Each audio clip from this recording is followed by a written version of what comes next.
Assalamualaikum bismillahirrahmanirrahim masih. Salam sejahtera buat kita semua. Saudara, setiap orang memiliki hak untuk memilih. Pilihan yang kita ambil merupakan keputusan kita. Dan itu ada risikonya, saudara. Saya mau bersaksi buat saudara. Dulu saya beragama Islam oleh karena faktor keturunan, di mana bapak ibu saya beragama Islam dan mereka mendidik saya sejak kecil untuk mengikuti aturan mereka. Dan agama Islam bukan pilihan saya. Saya hanya menjalankan tugas yang diperintahkan oleh orang tua saya. Suatu hari saya berpikir, saudaraku, agama Samawi yang saya tahu itu ada 3, yaitu agama Yahudi, Nasrani, dan Islam. Ketika satu kali saya mulai berpikir-pikir, kalau saya seandainya besok mati, kemana saya? Ke surga kah? Atau ke neraka? Saya tidak tahu, saudaraku. Lalu satu kali saya membuka Al-Quran milik kepunyaan saya sendiri yang ditulis oleh Profesor Dr. Mahmud Yunus. Ketika saya membuka Al-Quran itu, saya dapati surat Maryam ayat 33 dan 34 atau Quran surat yang ke-19 yang menyatakan demikian. Dan keselamatan ada padaku pada waktu aku dilahirkan, pada waktu aku mati, pada waktu aku bangkit kembali. Akulah Isa putra Maryam yang menyatakan kebenaran. Wow, saya terkejut. Ternyata Al-Quran menuliskan bahwa satu-satunya nabi yang lahir, mati, dan bangkit kembali adalah Isa putra Maryam. Sedangkan Nabi Musa mati dan tidak bangkit. Juga Nabi saya pada waktu itu mati dan tidak bangkit. Hati saya tertarik untuk mendalami dan mencari kisah tentang Isa Al-Masih ini. Mulai dari lahir sampai mati. Ketika saya membuka surat Ali Imran ayat yang ke-45, dikatakan di sana bahwa Isa Al-Masih itu lahir ke dunia oleh karena firman, kalimat Allah. Itu sebabnya dia disebut Isa Kalamullah atau Isa Kalimatullah. Dan dikatakan di sana bahwa Isa itu Isa bnu Maryama. Dia tidak menyandang nama bapa, tetapi dia hanya menyandang nama ibu karena memang dia tidak punya bapa. Sebab dia lahir bukan dari benih manusia.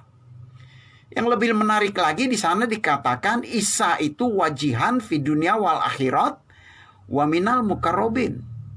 Orang yang memiliki kebesaran baik di dunia maupun di akhirat. Dan orang yang dekat dengan Allah. Saya terkejut, saudara. Ternyata Al-Quran menyatakan orang yang memiliki kebesaran di dunia dan di akhirat itu adalah Isa Al-Masih. Kenapa bukan Muhammad Nabi saya?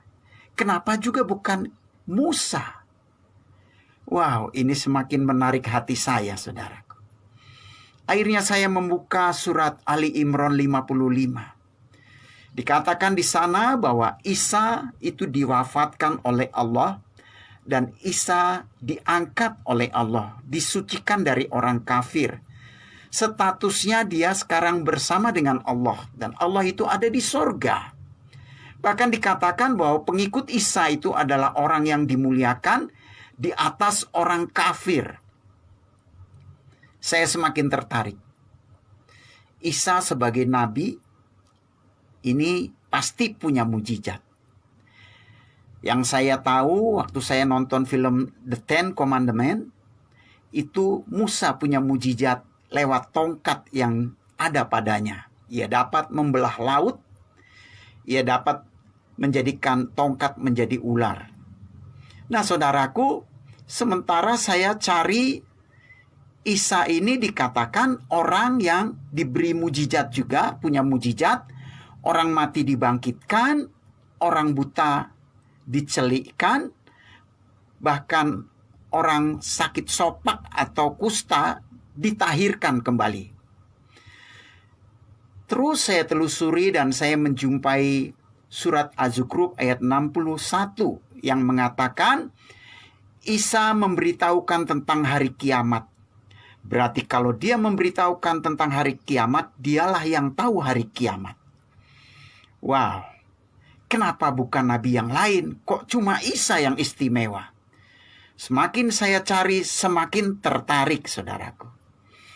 Akhirnya suatu kali saya lewat sebuah gereja yang bernama Gereja Isa Al-Masih. Wah, hati saya tertarik ingin masuk. Karena saya pikir barangkali saya akan mendapatkan pelajaran tentang Isa Al-Masih di gereja itu semakin dalam. Karena Isa Al-Masih ini nabi yang menarik hati saya. Ternyata ketika saya masuk gereja itu, saya tidak mendapatkan sesuai dengan yang saya inginkan.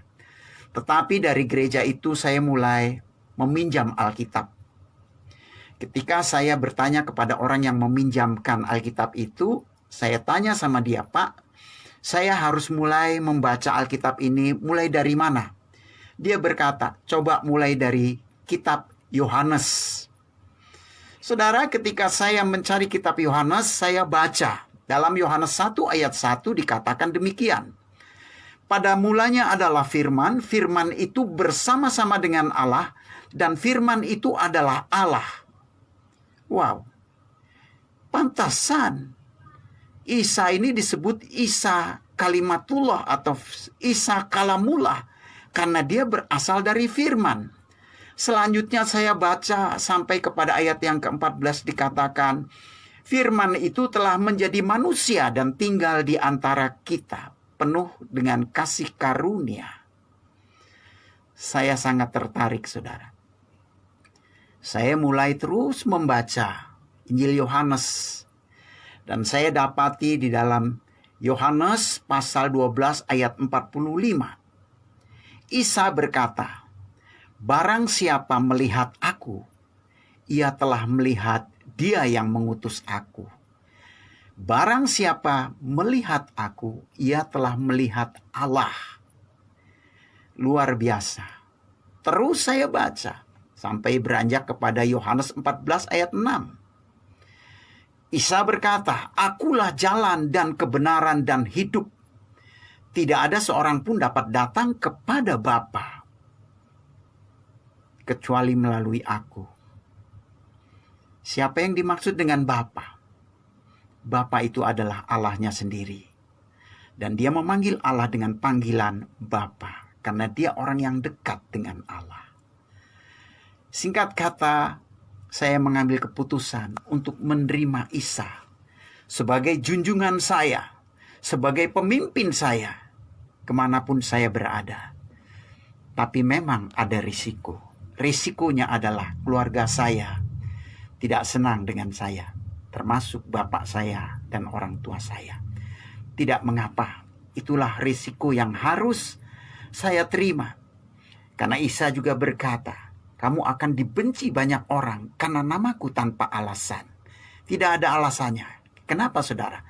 Karena Isa mengajarkan saya kasih sayang kepada sesama. Kalau saya melakukan kasih sayang kepada sesama dan orang memusuhi saya, memang tidak ada alasannya. Itulah risiko yang harus saya terima. Demikianlah kesaksian saya, kiranya bisa menjadi berkat bagi setiap saudara, semua yang mendengarkan kesaksian ini. Ketika ku kenal Isa Al-Masih, Dia terbesar di dunia dan surga, yang lahir dari Roh Kudus, dari anak darah Maria,